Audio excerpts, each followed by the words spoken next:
Namah Vishnu Padaya Krishna Prasthaya Bhutale Srimate Bhakti Vedanta Swami Iti Namine Namo Vishnu Padaya Krishna Prasthaya Bhutale Srimate Bhakti Vedanta Swami Iti Namine Namaste Saraswati Deve Gauravani Pracharine Nirvishesha Shunyavadi Paschatya Deshatarine Namaste Saraswati Deve Gauravani Pracharine Nirvishesha Shunyavadi Paschatya Deshatarine Shri Krishna Chaitanya Prabhu Nityananda Shri Advaita Gadadhar Shri Vasari Gaura Bhakta Shri Krishna Chaitanya Prabhu Nityananda Shri Advaita Gadadhar Shri Vasadi Gaur Bhakta Shri Krishna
Srimad Bhagavatam ki jai, Jai. Gaur Premanande. Hari Hari Bo. Hare Krishna. Alright, Bo, welcome back to Adam. Hari Hari Hari. Very nice. Just continuing on. Srimad Bhagavatam. I'm here in New Vrindavan. We have an Abhishek coming up. Is that noise in the background too loud? Not even audible, I don't think. Okay, good. So, we'll just read some, see how it goes. And then I gotta jump back into Kirtan. I should be doing Kirtan support, but I could not do the reading. So, at least doing Jai. something. Yeah. Thank you. Um, alright, so do the invocation. And then after the invocation, we are diving into 1 to 19. Om Namo Bhagavate Vasudevaya. Om Namo Bhagavate Vasudevaya. Om Namo Bhagavate Vasudevaya. Om Namo Bhagavate Vasudevaya. Om Namo Bhagavate Vasudevaya. Om Namo Bhagavate Vasudevaya.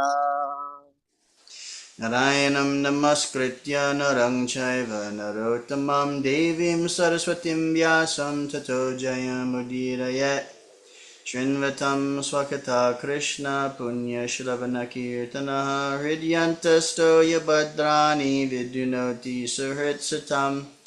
Nashtaprayeshva bhadreshu nityam bhagavata sevaya bhagavatyutama shloke bhaktir bhavati naishtaki. Alright, Srimad Bhagavatam, Canto 1, Chapter 2, starting with text 19. Won't read too long today. Tadadajastamo bhava kamalo bhadayascha ye cheta etaranavidham stitam sattve prasidati. As soon as irrevocable loving service is established in the heart, the effects of nature's modes of passion and ignorance, such as lust, desire, and hankering, disappear from the heart. Then the devotee is established in goodness, and he becomes completely happy. Purport. A living being in his normal constitutional position is fully satisfied in spiritual bliss. This state of existence is called Brahma-bhuta or Atmanandi, or the state of self-satisfaction. This self-satisfaction is not like the satisfaction of the inactive fool. The inactive fool is in the state of foolish ignorance, whereas the self-satisfied Atmanandi is transcendental to the material state of existence. This stage of perfection is attained as soon as one is fixed in irrevocable devotional service. Devotional service is not inactivity, but the unalloyed activity of the soul. The soul's activity becomes adulterated in contact with matter, and as such, the diseased activities are expressed in the form of lust, desire, hankering, inactivity, foolishness, and sleep. The effect of devotional service becomes manifest by complete elimination of these effects of passion and ignorance. The devotee is fixed at once in the mode of goodness, and he makes further progress to rise to the position of Vasudeva, or the state of unmixed sattva or Shuddha sattva. Only in this Shuddha sattva state can one always see Krishna eye to eye by dint of pure affection for the Lord. A devotee is always in the mode of unalloyed goodness, therefore he harms no one. But the non-devotee, however educated he may be, is always harmful. A devotee is neither foolish nor passionate. The harmful, foolish, and passionate cannot be devotees of the Lord. However, they may advertise themselves as devotees by outward dress. A devotee is always qualified with all the good qualities of God. Quantitatively, such qualifications may be different, but qualitatively, both the Lord and his devotee are one and the same. Wow. Text 20. Evam prasana manaso bhagavad bhakti yogataha bhagavat tattva vijnanam mukta sangasya jayate. Thus established in the mode of my voice. Thus established in the mode of unalloyed goodness, the man whose mind has been enlivened by contact with devotional service to the Lord gains positive scientific knowledge of the personality of Godhead in the stage of liberation from all material association. Purport. In the Bhagavad Gita 7.3, it is said that out of many thousands of ordinary men, one fortunate man endeavors for perfection in life.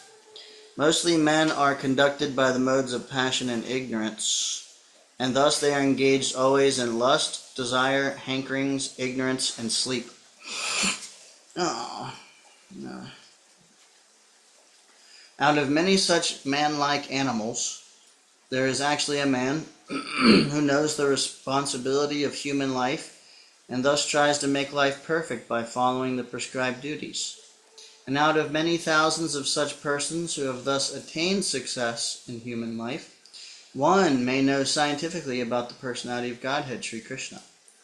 In the same Bhagavad Gita 1855, it is also said that scientific knowledge of Sri Krishna is understood only by the process of devotional service, bhakti yoga. The very same thing is confirmed herein in the above words. No ordinary man, or even one who has attained success in human life, can know scientifically or perfectly the personality of Godhead. Perfection of human life is attained when one can understand that he is not the product of matter, but is in fact spirit. And as soon as one understands that he has nothing to do with matter, he at once ceases his material hankerings and becomes enlivened as a spiritual being. This attainment of success is possible when one is above the modes of passion and ignorance, or in other words, when one is actually a Brahmana by qualification. A Brahmana is the symbol of Sattva Guna, or the mode of goodness, and others who are not in the mode of goodness are either Kshatriyas, Vaishyas, Shudras, or less than the Shudras. The Brahminical stage is the highest stage of human life because of its good qualities. So one cannot be a devotee unless one at least qualifies as a Brahmana. The devotee is already a Brahmana by action, but that is not the end of it. As referred to above, such a Brahmana has to become a Vaishnava, in fact, to be actually in the transcendental stage. A pure Vaishnava is a liberated soul and is transcendental even to the position of a Brahmana. In the material stage, even a Brahmana is also a conditioned soul, because although in the Brahminical stage the conception of Brahman or transcendence is realized, scientific knowledge of the Supreme Lord is lacking. One has to surpass the Brahminical stage and reach the Vasudeva stage to understand the personality of Godhead, Krishna. The science of the personality of Godhead is the subject matter for study by the postgraduate students of the spiritual line. Foolish men or men with a poor fund of knowledge do not understand the Supreme Lord, and they interpret Krishna according to their respective whims. The fact is, however, that one cannot understand the science of the personality of Godhead unless one is freed from the contamination of the material modes, even up to the stage of a Brahmana. When a qualified Brahman factually becomes a Vaishnava, in the enlivened state of liberation, he can know what is actually the personality of Godhead.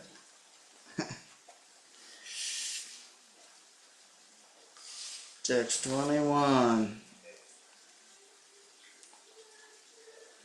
There's no clock in here, is it? 3:51. Text 21. I thought it's 3:51. Vidyate hridaya granthis chidyante sarva samshayah kshayante chasya karmani drishta evatmanishvare. Thus the hard knot in the heart is pierced, and all misgivings are cut to pieces. The chain of fruitive action is terminated when one sees the self as master. Purport. Attaining scientific knowledge of the personality of Godhead means seeing one's own self simultaneously. As far as the identity of this living being as spirit self is concerned, there are a number of speculations and misgivings. The materialist does not believe in the existence of the spirit self. Hari Bol. Hare Krishna. How are you? Hare Krishna. We're reading Bhagavatam. We have a daily Zoom call we do. You're more than welcome to stay. It's up to you. I have service. Okay. Alright, well.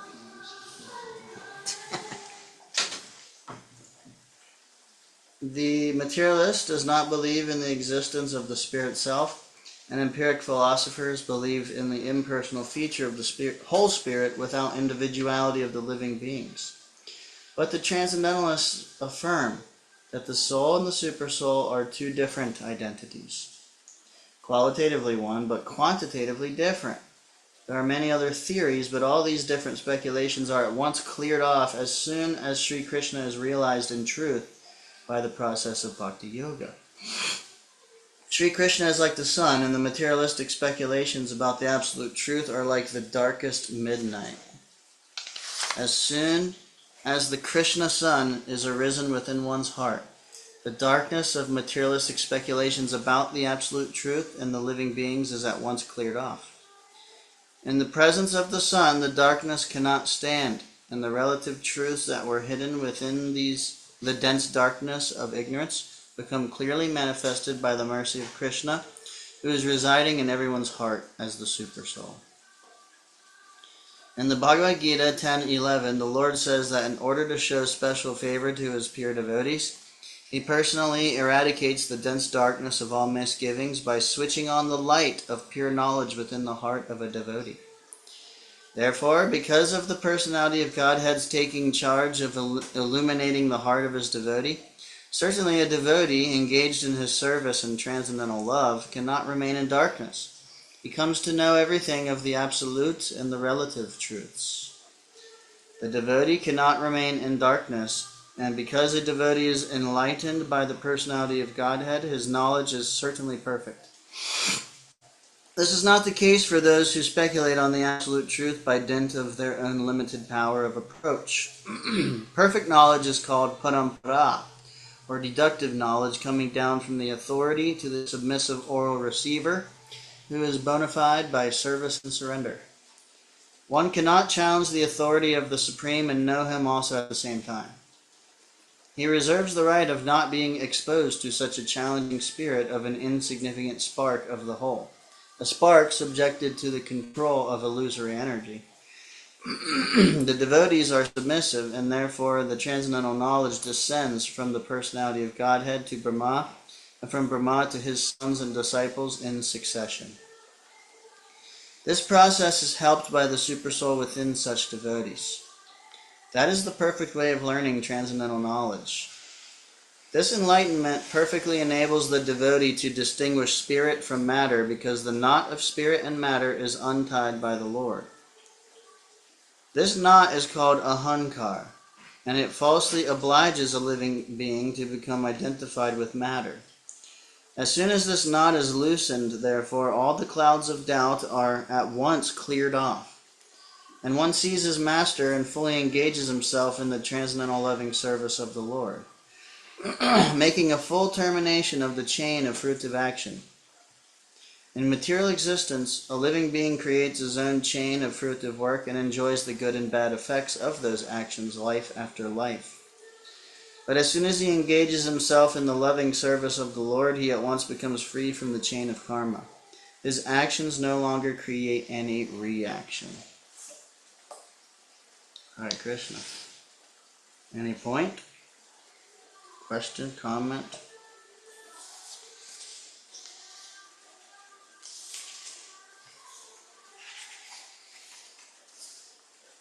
Hari, Hari. Well, I wasn't going to go too long today.